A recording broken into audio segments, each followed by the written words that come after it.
ayan guys, for today's video, bali ito naman pala guys yung ito. Ayan, meron ko dito siniguelas. Ayan, so nakakastik pa siya, i-transplant ko siya ngayong araw. Ayan, ang tawag nito ay siniguelas. Ayan, so malaki-laki na eh. Ayan, so tingin ko ano ito, marpot yata ito eh. Ngayon ay lilipat ko na. So nag-okay na ako dito ng malaki at dito ko na sa ililipat. Ayan, so maganda kasi nito ay ano dyan? Ayan. Ayan, lipat na natin. Tanggalin natin yung plastic. Ay nako, pasaway na suaso. Bako na tabang oh, kinultul na suaso.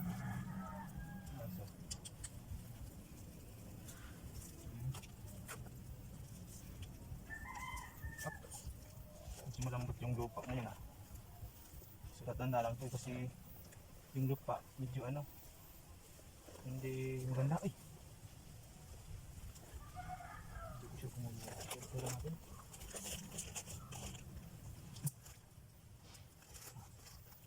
So ayan, huwag natin tanggalin yung plastic kasi nabibiyak na yung ano. So baka mamatay pa to. So try natin na lagyan natin ng ano, ng lupa.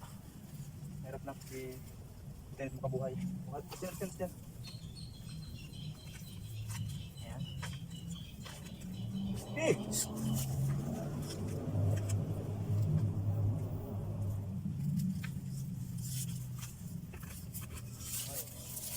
Yun lang, nabiyak na.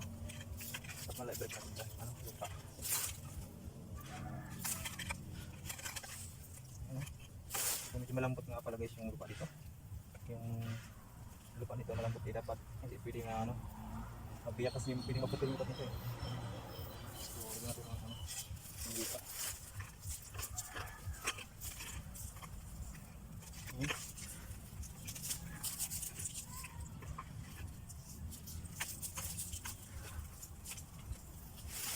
Sana mabuhay ito eh kasi nagkabiyakan na yung lupa nito eh.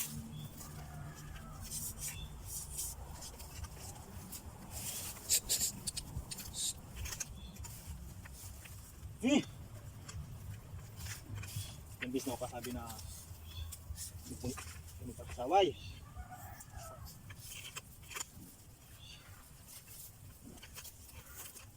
Ayan, tapos lagyan natin ng pataba na diretso.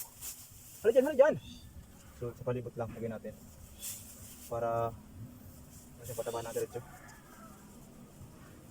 So wala na kung may lagay na kusot kasi naubos na eh. Ito na lang, direct na lang natin lagay yung ano, yung lupa. Diretso na lang natin kasi wala na akong nakuha. Naubos na eh. Ayan. Okay na. Sana buhay yan.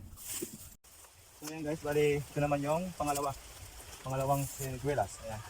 So lipat ko na kasi kailangan ito lipat na eh. So ngayon, kailangan tanggalin pa natin yung ano, yung plastic nito. Ayan. Tanggalin ito muna. Malambot ko naman lupa nito. Masilan tanggalin.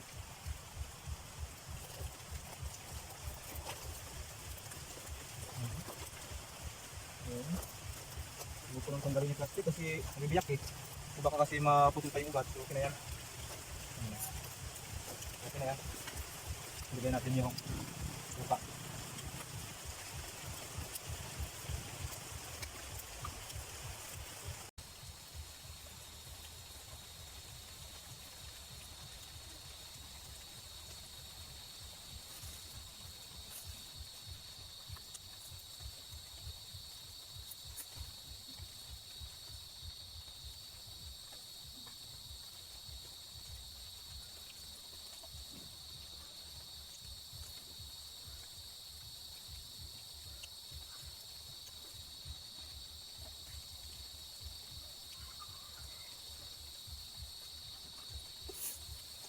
Ayan, lagyan natin ang fertilizer.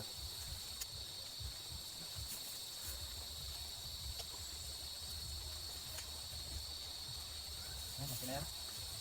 Sige guys, okay na.